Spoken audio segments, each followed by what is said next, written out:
call Maggie Berry. Thank you, Mr Chair. I rise to speak to the second reading of the State Sector and Public Finance Reform Bill. It came through my Select Committee, Finance and Expenditure, so I sat through the submissions and the animated discussions which ensued within the committee ranks. It is a bill, of course, that was sponsored by the State Services Minister, the Honourable Jonathan Coleman. Now, this is, as others have pointed out, an omnibus bill. It amends the State Sector, Public Finance and Crown Entities Acts to provide the legislative grunt, really, to deliver better public services. So there have been some proposed changes, which I will briefly outline to you here tonight, to that State Sector Act 1988. So effectively it's about strengthening, extending and improving the management of the state sector and public finances. So when it comes to the strengthening provisions, that strengthens the State Services Commissioner's role in leading the state services. It extends the Chief Executive's responsibilities to consider the collective interests of the government and the longer-term sustainability rather than being focused on individual departments and a shorter-term view, which has to be good.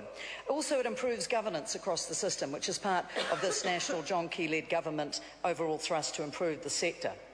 When we look at some of the new provisions within there, it does put in a new organisational arrangement called the departmental agencies. That's going to really provide more for the options available for delivering public services.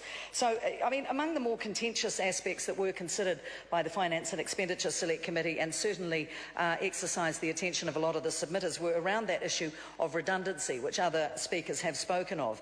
And as a result of the discussions, some changes were made, but it's important to note that the key provision of the bill relates to civil servants who have been made redundant but have a new state sector job to go to, and therefore they will not receive a redundancy. So you're not going to receive a redundancy, and these are the provisions that were argued through, if, for example, you start your employment the next working day, or indeed perhaps even before your term is up. You will also not be paid a redundancy if you are taking on a job that is treated as undertaking continuous service. That's within the body of the state services itself.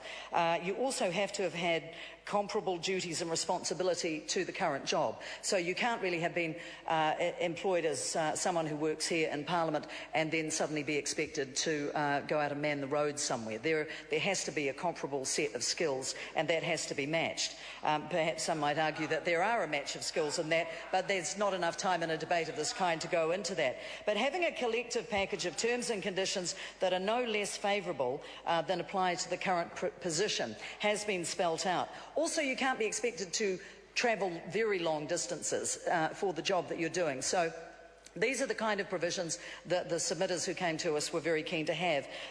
But, you know, I think really it's important to note that not every single aspect of every element of their conditions has to be exactly the same for the redundancy to not apply. So I commend this bill to the House, Mr Speaker, because it is part of what we are doing as a government to reform the state sector to ensure it delivers better public services to New Zealanders. Thank you.